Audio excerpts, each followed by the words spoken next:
what is in common between the largest non-nuclear explosion in the human history and one of the largest economic and financial Ponzi's in the world? Lebanon, and that's where I come from. In the past years, I've been working on different front ends facing the ruling oligarchy in Lebanon, working with activists and people who want to make change in such a country that's in theory an electoral democracy, but in practice it's a fake democracy where warlords, banks who are in interrelationship with warlords, and those who have the monopolies of almost all the economic sectors, who are as well interconnected and interrelated to warlords and banks, and definitely the public sector that is hijacked by the same ruling class. So when you are working in such a context, you ask yourself, what are my pathways for change? If you want to change in any system, you go protest, you go to judiciary, or you go to elections. In Lebanon, if you go to protest, either you will go nowhere with your demands, or you will be beaten, shot in your eye, and we have now things escalating in the past 2 years. They are starting to use a weapon that is illegal by Amnesty International laws and all international laws to be used against protesters. If you go to judiciary to fight corruption and to fix things, it is hijacked, and there is no independence judiciary in Lebanon. And what are else your options? You go to elections.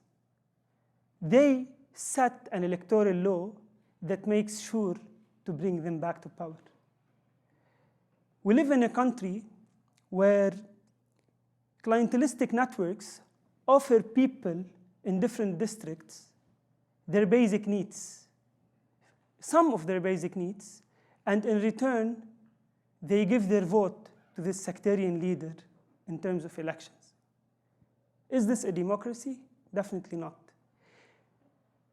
Fake democracies are super hard to battle because they always find ways to manipulate and to reform themselves and to find ways to change the form and not the norm. For example, in Lebanon, there are many changes in the government, but is the real power is in the government? No, it's with those warlords who uses politics of fear and clientelistic networks as means of command and control. But people, for the past years, have been going to streets. 17th of October uprising in 2019, hundreds of thousands of Lebanese people went to streets. In COVID-19 crisis, they went back home, and then after 4th of August explosion, they went to streets in solidarity, fixing homes and fighting this corrupt ruling class. And in 8th of August, the ruling class were shooting people in eyes, and more than 200 people were injured, and many people lost their lives in those past years fighting all of this. We ran for parliamentary elections regardless, against all the odds. For the first time in the past 30 years and even more, independent, secular youth getting into the parliament. Even people who has bullets in their heart are now parliamentary members representing people. And not only that, people in Lebanon standing in solidarity to change things bottom up, on the ground, grassroots. area by area and district by district, trying to face the biggest financial and economic crisis where people can't now find bread on the shelves. And we import more than 80% of our basic needs. So people are trying to come up with innovative and solutions to cope with this crisis. Personally, and with my colleagues, I've been working on different ends and different front ends.